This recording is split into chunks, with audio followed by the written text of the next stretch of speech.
Les places, elles sont pas super grandes, hein. Bon, on est arrivé, hein. Centre logistique de Metz, Amazon.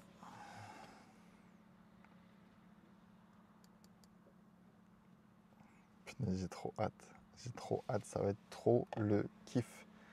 Ça va être trop le kiff. Il est immense, ce centre logistique. Il est juste immense, gigantesque.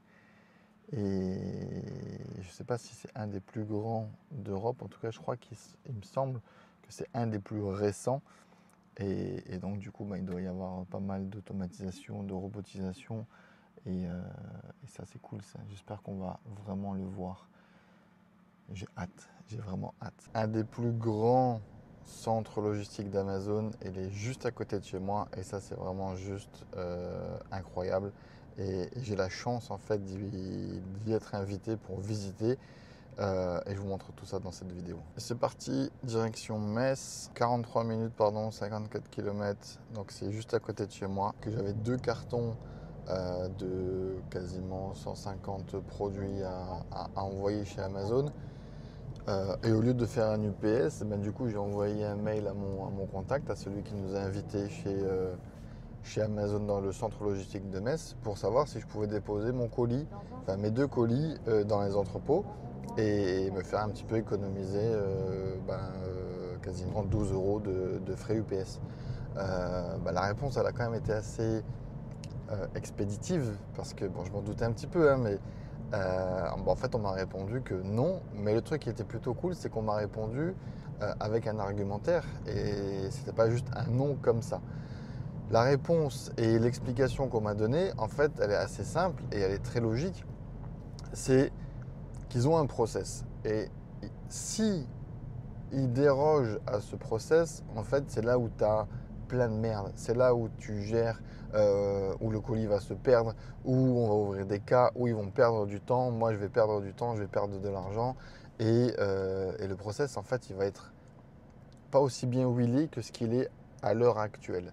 Donc en fait, c'est pas un non parce que ça va pas, c'est juste un non parce que leur process est défini et ils ne veulent pas en sortir.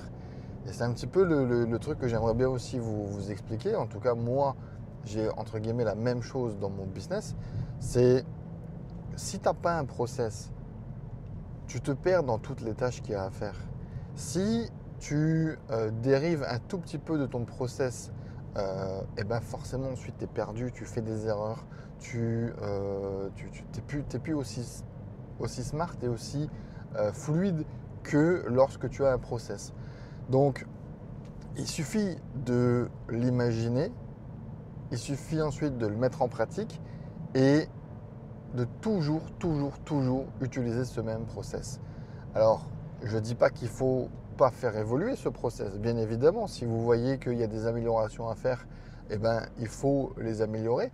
Mais par contre, ça doit ensuite entrer dans votre process et ça doit et ensuite vous devez tout simplement le respecter à la lettre et ne même plus réfléchir parce que voilà, on parle de charge mentale, on parle de plein de choses à faire, hein. Vraiment, il y a vraiment énormément de choses à faire. Ceux qui disent qu'en en 3 clics c'est terminé, sincèrement c'est faux. Je vous le dis net, clair et précis, c'est pas comme ça que ça fonctionne. En tout cas, avec tous les vendeurs que j'accompagne et même moi dans mes différents business sur Amazon, je pense pas être nul et pourtant je n'arrête pas de travailler. Et je brasse pas de vent, sincèrement, je brasse pas de vent. Je suis ultra productif, en tout cas j'ai l'impression, même si je peux m'améliorer. Et pourtant, il y a énormément de travail. Donc le but du process, c'est simplement de vous faciliter la vie et de ne pas réfléchir et de débiter. Et c'est tout. Maintenant, si vous êtes débutant, nouveau vendeur et que vous avez que 2 produits et que vous avez l'impression de vous faire chier, ok, je peux comprendre. Moi aussi, j'avais l'impression d'être, entre guillemets, de ne pas avoir grand-chose à faire. Mais dès que vous montez en compétence, il y a toujours quelque chose, de l'optimisation SEO, de l'optimisation de la logistique, du repricing, du sourcing, bien évidemment, si vous avez un petit peu de trésor et que pour faire grossir la machine, eh ben, il va falloir trouver d'autres produits, avoir beaucoup plus de références et faire tourner un petit peu mieux vos stocks. Ensuite, il y a énormément de choses en automatisation que vous pouvez faire. Donc, quand je dis qu'il y a un process à suivre, il y a aussi la partie optimisation et il y a la partie je m'occupe, enfin, j'essaye de trouver des solutions pour optimiser tout ça et ça pour moi c'est très important. Donc le seul message que je voulais vous faire passer à travers ce petit passage, c'est simplement d'écrire un process ou de suivre ou de copier-coller un process que vous pouvez trouver soit dans une formation, soit dans des forums, soit dans n'importe quoi, ou soit sur des vidéos YouTube, et de le suivre, de l'adapter à vos besoins, de l'adapter à votre système, à votre vie, à votre travail, à vos outils, à vos matériels, parce que forcément, vous n'avez peut-être pas forcément les mêmes outils que moi, et ben, il ne faut pas forcément les acheter, mais il faut adapter le process avec les outils que vous avez et ensuite de le respecter à la lettre, à la lettre, à la lettre. Et dès que vous voyez qu'il y a un petit grain de sable dans le rouage, hop, on modifie le process et ensuite on continue à le suivre et on améliore comme ça un petit peu. L'autre petite anecdote que je voulais vous partager, c'est ben, j'habite à 30 minutes de l'entrepôt de Metz et quand je fais mes expéditions sur l'océan central, moi généralement je fais tout dans un centre logistique pour me faciliter la vie. Mais maintenant en fait on a la possibilité de splitter directement les expéditions en plusieurs pour ensuite s'éviter justement les distributions dans d'autres centres logistiques et donc perdre du temps de vente parce que pendant que c'est en acheminement, forcément le produit, ça dépend, mais la plupart du temps, on va dire pour faire simple, le produit n'est pas achetable par les clients. Mais le truc qui est quand même assez dingue, c'est que je ne sais pas si c'est parce que c'est un nouvel entrepôt et que en fait tous les algorithmes ne sont pas encore bien calés. Mais historiquement et surtout historiquement aussi, j'envoyais tout dans d'autres centres, c'était toujours le même, c'est celui de Lequin. Mais le truc qui est rigolo, c'est que quand j'envoie mes expéditions, donc la plupart du temps à Lequin, ensuite ça redispatche à Metz. Et c'est vraiment fou de se dire qu'ils ne prennent pas en considération en fait là où j'habite pour envoyer ça dans un centre logistique proche de chez eux, enfin proche de chez moi, pardon, et ensuite le redispatcher s'il y a besoin. Et voilà. Donc c'était la petite anecdote que je voulais vous partager. Si vous voyez là sur le côté, mais il y a les gros bouchons, donc pour les Parisiens c'est pas fou, mais ça peut être assimilé un petit peu quand même à Paris. C'est tous ceux qui vont au boulot, les 8h30 et en fait ils se dirigent tous vers la frontière luxembourgeoise. Donc voilà, nous on va dans l'autre sens, en direction Metz.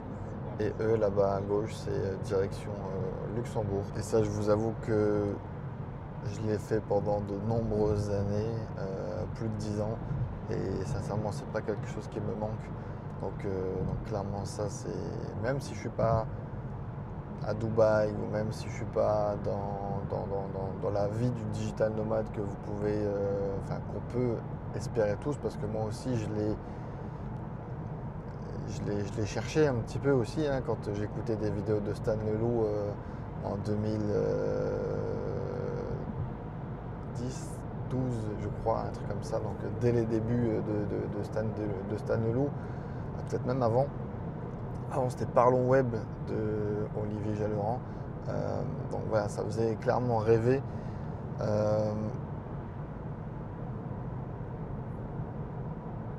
Rien que le fait de ne plus aller travailler pour un patron, rien que le fait de ne plus passer la frontière tous les jours, ça c'est clairement quelque chose de perdre quasiment 2 heures, 2h30, et ça c'est en temps normal, et donc quand il y a des bouchons c'est même encore pire, de temps dans les bouchons, ça c'est plutôt cool.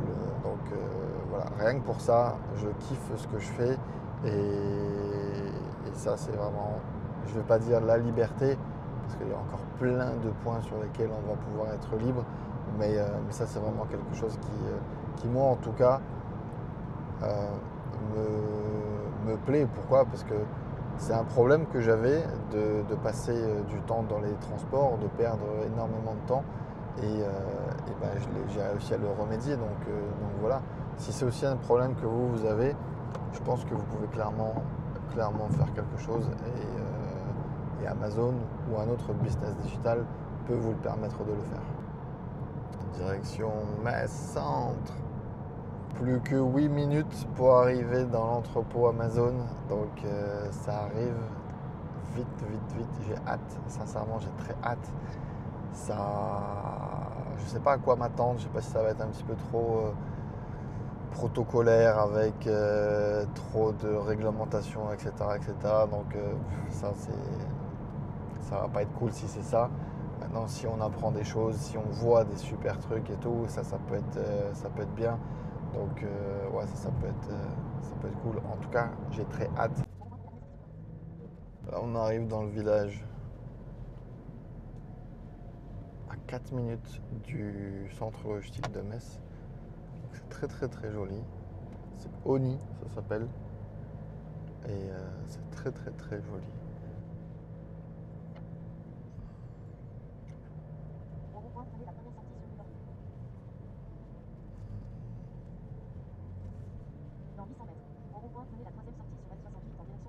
Marly, centre logistique Amazon. Po, po, po, po, po, po. Énorme. Énorme. Je sais pas si vous voyez bien l'écran, mais c'est juste énorme. Alors on est chez Amazon, les gars. Truc de fou furieux. Il est énorme. ETZ2.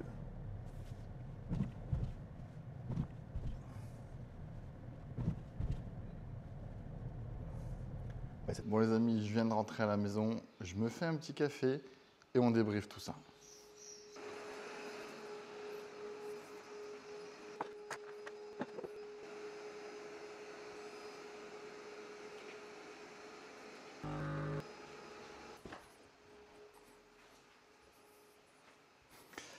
Bon les amis, franchement, la journée, la matinée a été vraiment super. J'ai appris énormément de choses et je vais essayer de vous partager les différentes choses que j'ai justement apprises. Et dans un premier temps, je voulais vous dire, si vous avez l'occasion d'aller visiter un entrepôt, mais encore plus un entrepôt récent, allez-y, même si ça vous coûte 500, 600 ou 1000 euros de frais de déplacement, franchement, je vous le conseille à 200%.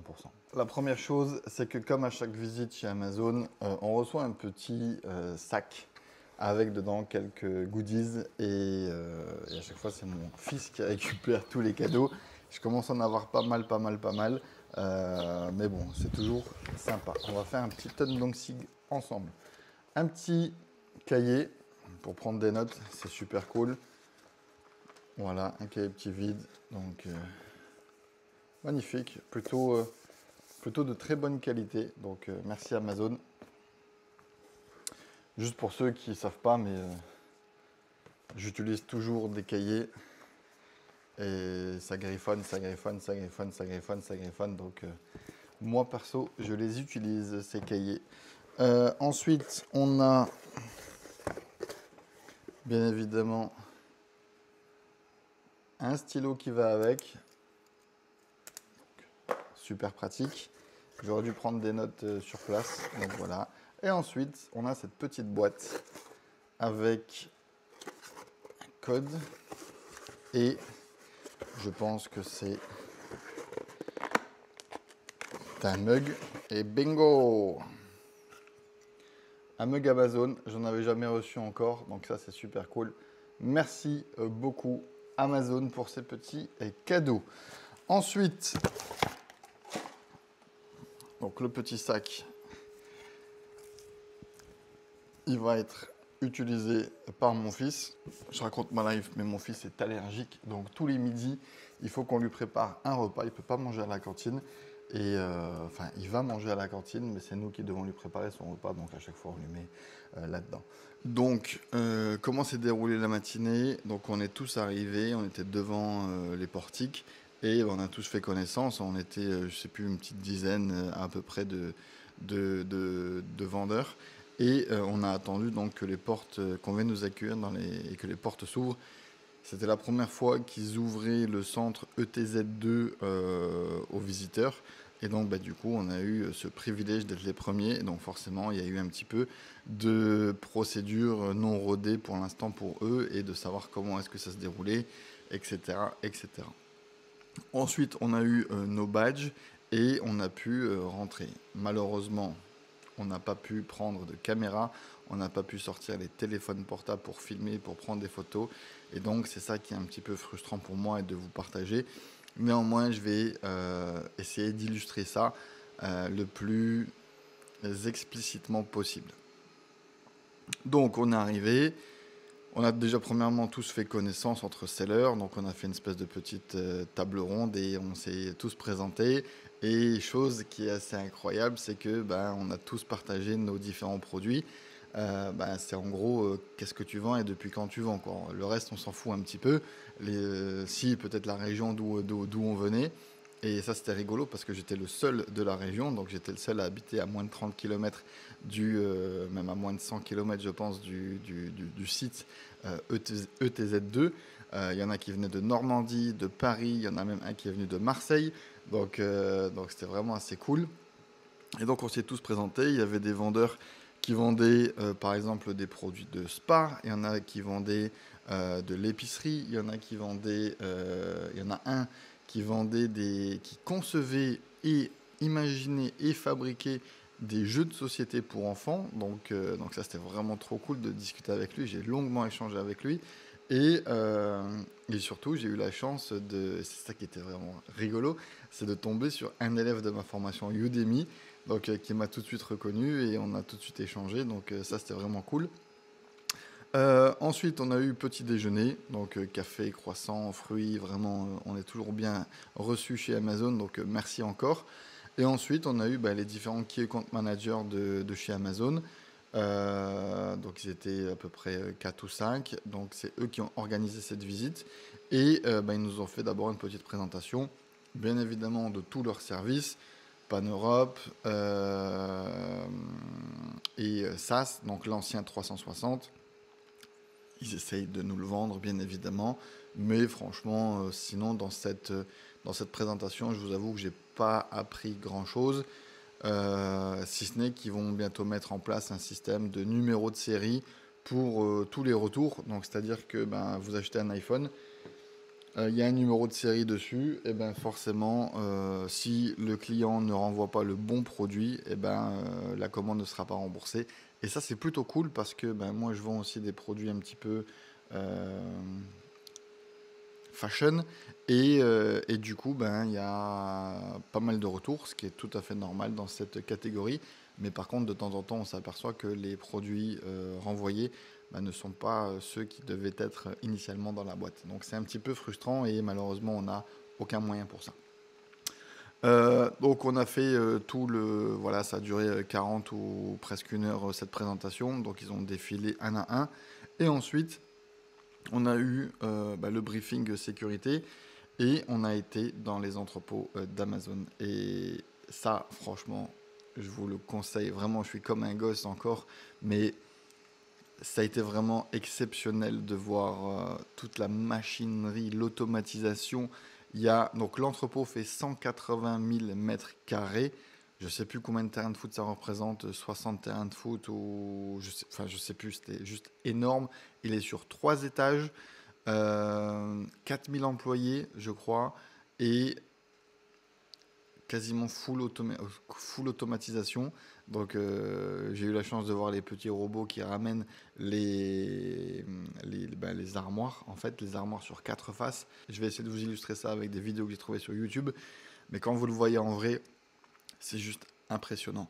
Il y a plus de 600 000 colis par jour qui partent de cet entrepôt. En période de Noël, Black Friday, tout ça monte à quasiment 900 000 colis par jour.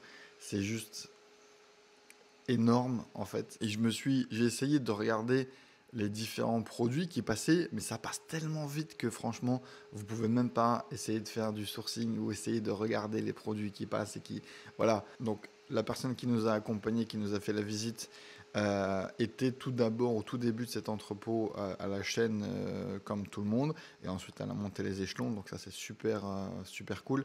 Et elle nous disait que les premiers jours, elle disait à son mari qu'elle emballait tel produit, tel produit, tel produit. Elle regardait ensuite sur Amazon les différents produits qu'elle a pu voir passer pour ses enfants et les acheter pour elle. Bref, ça a été comme ça, mais elle m'a dit que ça a duré que quelques jours. Après, c'est tellement routinier et c'est tellement... Enfin, vous faites même plus attention en fait aux produits et c'est juste exceptionnel. On a vu toute la partie logistique. On a vu aussi tout le process pour la réception des expéditions. On a vu tout le process pour les mises dans les armoires que les robots trimballent. Donc c'est vraiment avec des jeux de lumière, avec des... Enfin, c'est tellement compliqué à tout vous expliquer ce que j'ai vu encore une fois, je peux que vous recommander d'y aller. On a aussi appris qu'Amazon allait ouvrir 2 nouveaux centres logistiques, dont un à Lyon, et ça va être super bien. Et il sera encore plus automatisé que celui de Metz. Et c'est juste incroyable de voir à quel point c'est full automatisé. On a le tapis roulant qui transporte tous les produits. Il fait 32 km de long et il s'arrête jamais. 24-24, il tourne, il tourne, il tourne, il tourne, il tourne, il tourne. Et il roule à 9 km/h. Donc 9 km/h, ça paraît peu comme ça. Mais quand vous voyez les colis défiler, je peux vous dire que c'est juste impressionnant. J'ai eu l'impression que tout le monde était plus ou moins content de travailler chez Amazon, qu'ils ont des avantages à travailler chez Amazon, que c'est plutôt agréable de travailler chez Amazon. Et contrairement à ce qu'on peut voir dans les émissions télévisées, les journaux ou tout ça, j'ai eu vraiment le sentiment qu'ils étaient contents en fait de travailler pour cette société. Et je trouve ça plutôt cool parce que Metz, c'est pas une zone franche. Il y a du boulot, on est juste à côté du Luxembourg. Voilà, enfin, je veux dire, c'est pas on n'est pas dans le Jura ou dans le trou du cul du monde de la France. Et j'ai eu l'impression, en tout cas, que les gens étaient vraiment très contents de travailler pour Amazon. Alors, je pense pas que les salaires soient non plus mirobolants, mais il y a des avantages, c'est plutôt cool. Les horaires sont apparemment plutôt sympas. Et ben ça, en tout cas, ça fait plaisir. Et je pense encore une fois que Amazon a tout compris, en fait. Et quand vous imaginez, quand vous comparez la lenteur du système de la poste, la complexité, alors même si ça s'est beaucoup simplifié, hein, je ne dis pas le contraire, mais la complexité d'ouvrir un compte, la poste, Colissimo, tout ce que vous voulez, avec la grille tarifaire qui est incompréhensible. Il y a encore très peu de temps, il fallait des commandes minimum à la poste, donc chez Colissimo, pardon, et etc., etc. Et là, simplement pour 39 euros, vous avez des robots qui travaillent H24 pour vous. Vous avez les postes pour les employés de chez Amazon qui travaillent 24-24. Vous avez c'est juste incroyable, vraiment. Donc, je peux vous dire que on a quand même de la chance d'avoir ça à notre portée, parce qu'encore une fois, pour 39 euros par mois, vous avez une logistique, vous avez, je pense, la meilleure logistique du monde. Donc, il ne faut pas l'oublier, d'accord. Par contre, tout ne se fait pas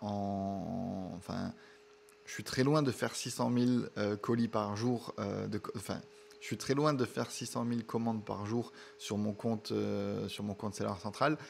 Et pourtant, en fait, ça me fait rêver. Ça me fait rêver parce que je sais qu'il y a encore un énorme potentiel pour mon business et que ça va pas me coûter plus cher, en fait. Ça me coûtera toujours 39 euros par mois. Alors, bien évidemment, les commissions dépendent de mes ventes, bien évidemment. Mais en tout cas, la logistique, mes frais fixes et tout ça ne me coûteront pas plus cher. Et ça, c'est quand même assez cool de se dire qu'on a un entrepôt de 180 000 mètres carrés. Et encore, c'est faux parce qu'en fait, on en a 8 en France des entrepôts. Donc, on a, et je crois qu'il y en a 111 en Europe, des entrepôts logistiques. Donc, on a des dizaines et des dizaines d'entrepôts logistiques pour 39 balles par mois. On a un système qui est quand même bien huilé. C'est quand même le meilleur back-office de toutes les marketplaces. Il n'est pas parfait, loin de là, mais sincèrement, il est quand même. Mais sincèrement, c'est quand même le meilleur. Donc voilà, je suis comme un gosse, sincèrement, et je suis désolé de ne pas pouvoir vous montrer plus d'images.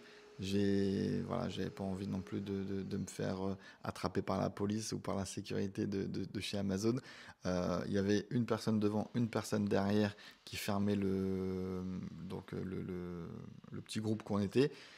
Et il y en a un, une fois, et à un moment, il a sorti son téléphone et il s'est fait rattraper à l'ordre. Et alors qu'il ne faisait pas de photos, il faisait juste checker ses ventes du seller central ou je ne sais pas quoi. Et il s'est fait rattraper à l'ordre. Donc si jamais j'avais pris une photo ou quoi, j'aurais dû acheter des Ray-Ban, des lunettes connectées Ray-Ban. Peut-être que ça serait passé. Mais bon, pour la prochaine fois. Et en tout cas, mon dernier point, c'est simplement de vous dire, si vous avez l'occasion d'y aller, sincèrement, allez-y. C'est encore une fois une expérience que, en tant que vendeur Amazon, c'est super à comprendre. En fait, ça connecte des choses. Vous voyez, moi, par exemple, toutes mes expéditions, je mettais le code barre vers le haut. Parce que je me disais que ça simplifiait la vie des employés qui prenaient mes produits et qui, voilà, elle m'a concrètement dit qu'elle s'en foutait parce qu'en fait, ils ne le scannent pas là tout de suite. Donc en fait, ils prennent les produits et ils les mettent dans un carton, dans une boîte, et ensuite c'est la boîte qui va faire sa vie sur le tapis automatisé. Donc c'est plein de petites choses comme ça que je m'étais imaginé en fait, et qu'il y a un employé qui le prend, qui le scanne un à un, etc., etc. Mais en fait, non, c'est pas comme ça que ça fonctionne. Et malgré que ça fait presque 10 ans maintenant que je suis vendeur sur Amazon, bah, il y a des choses que j'avais imaginées dans mon sens et des choses que j'avais imaginées qu'en fait, c'est clairement pas comme ça que ça fonctionne. Donc, c'est une belle expérience que je vous recommande. Et puis voilà. Et quant à moi, je vous dis à très vite pour une prochaine vidéo. Ciao, ciao.